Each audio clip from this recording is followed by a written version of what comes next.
थे। गोपालगंज नाम के गांव में शीनू अपनी माँ जया, पिता सतीश और अपने दादाजी के साथ रहा करता था। शीनू बहुत ही आलसी बच्चा था। वो हमेशा सोचता था कि पढ़ाई इतनी महत्वपूर्ण नहीं है। उसके लिए खेलना, सोशल मीडिया पर लोगों के साथ चैटिंग करना और दिन रात सोना, यही सबसे ज़्यादा महत्वपूर्ण है। उसके माता पिता चाहते हैं कि वो डॉक्टर बने, लेकिन उसके इस बर्ताव से उसके घर वाले बहुत ज़्यादा परेशान रहा करते थे। एक दिन शीनू की टीचर उसकी माँ को स्कूल में बुलाती है। आइए मैडम, बैठिए। क्या शीनू अच्छे से पढ़ाई कर रहा है? देखिए, शीनू ने इस साल परीक्षा के लिए जरा भी पढ़ाई नहीं की थी। उसने उसका पूरा पेपर अपने दोस्त से कॉपी करके लिखा है। उसे 50 में से सिर्फ 10 मार्क्स मिले हैं। इस साल मैं जैसे तैसे करके उसको पास करवा लूंगी, लेकिन अगली परीक्षा में आप ध्यान देना, अगर उसका ऐसा ही रिजल्ट आया तो उसे स्कूल से निकाल दिया जाएगा। नहीं मैडम, मैं उसकी परीक्षा की पूरी तैयारी करके रखूंगी। Thank you so much ma'am कि आपने इस बार उसे पास कर दिया। मैंने आपको इसीलिए बुलाया ताकि शीनू का भविष्य खराब नहीं होना चाहिए। अगर ये बात प्रिंसिपल को पता चलेगी तो वो शीनू को स्कूल से निकाल देंगे। Thank you madam. ऐसा कहकर जया स्कूल से घर आती है। शाम को जब सतीश घर आता है तो जया को टेंशन में देखकर, क्या बात है जया, बहुत टेंशन में लग रही हो? जया ने टीचर की सारी बातें सतीश को बताई। तभी सतीश, जया, मुझे लगता है हमें शीनू को किसी डॉक्टर के पास लेकर जाना चाहिए। मैं भी वही सोच रही थी। तभी दोनों की बात शीनू के दादाजी सुन लेते हैं और सभी रात को सो जाते हैं।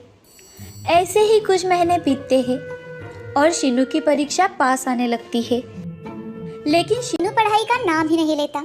ये देखकर उसकी माँ को चिंता होने लगती है।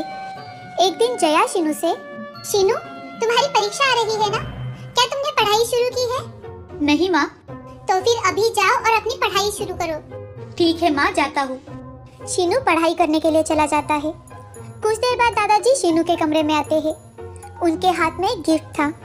दादाजी शीनू को आवाज लगाते हुए, हाय शीनू, हाउ आर यू? हाय दादाजी।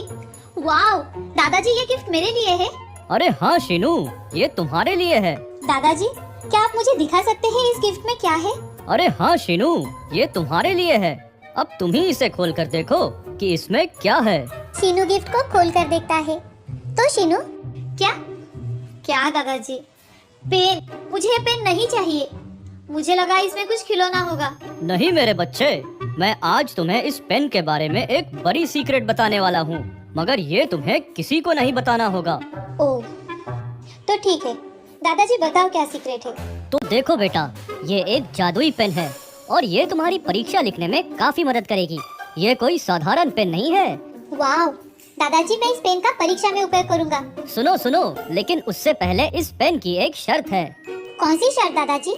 अगर तुम अपने बुक को खोलकर हर रोज 5 प्रश्न उत्तर जोर से पढ़ते हो और उसकी प्रैक्टिस करते हो, तब ये जादुई पेन काम करना शुरू करेगी। और तो और, तुम्हें अपने टीचर और अपनी माँ की बात माननी होगी, तभी ये पेन कारगर साबित होगी।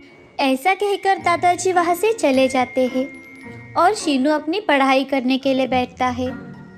अब शीनू आत्मविश्वास के साथ पढ़ाई करने लगता है। शीनू अपनी माँ से, माँ, पापा, मैंने परीक्षा के लिए अपनी पढ़ाई शुरू कर दी है। शीनू की बात सुनकर जया और सतीश बहुत ज्यादा खुश हो जाते हैं। वो शीनू से, तो फिर अभी जाओ और अपनी पढ़ाई शुरू करो। जी माँ, आप बिल्कुल भी टेंशन मत लो। ऑल द बेस्ट मेरे बच्चे। थैंक यू पापा। अब शीनू हर रोज मन लगाकर पढ़ाई करता है। ऐसे ही दिन बीत जाते हैं और शीनू की परीक्षा शुरू हो जाती है। शीनू अपने दादाजी ने दिए हुए जादुई पेन की मदद से पेपर लिखता है और स्कूल से घर आता है।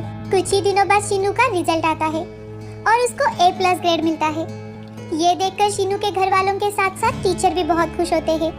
शीनू अपने दादाजी के पास जाकर, दादाजी, मुझे ये जादुई पेन देने के लिए बहुत बहुत धन्यवाद। ये बहुत ही जादुई और शक्तिशाली है। इसकी वजह से मुझे A+ ग्रेड मिला है। वेरी गुड बेटा, ये हुई ना बात। थैंक यू दादाजी, ये सब आपकी वजह से हुआ है। बेटा, तुमने इस बार बहुत मेहनत की है, ये तुम्हारे मेहनत का फल है।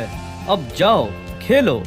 कुछ इस तरह से दादाजी ने अपने विवेक का इस्तेमाल और शीनू का सही मार्गदर्शन किया और खेल खेल में शीनू को अच्छा आचरण भी सिखाया। 500 साल पहले एक छोटा सा राज्य था जहाँ के राजा थे रघुवीर सिंह। रघुवीर सिंह एक बहुत ही निर्दयी राजा था। उसे तो बस अपने दान कोष और वैभव की चिंता थी, इसीलिए वो अपनी प्रजा से अनुचित लगान वसूल करता था।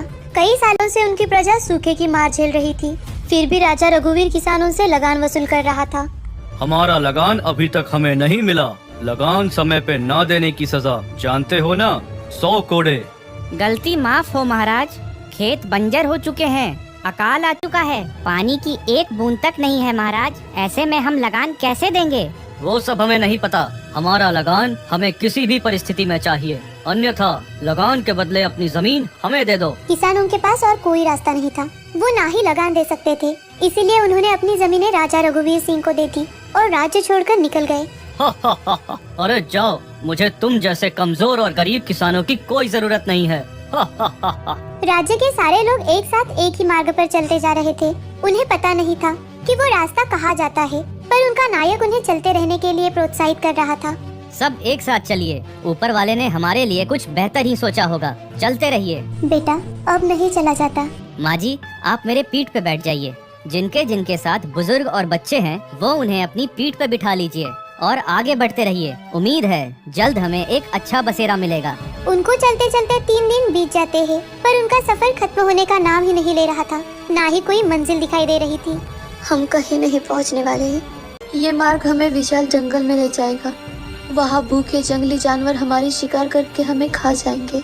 देख लेना। अम्मा, आप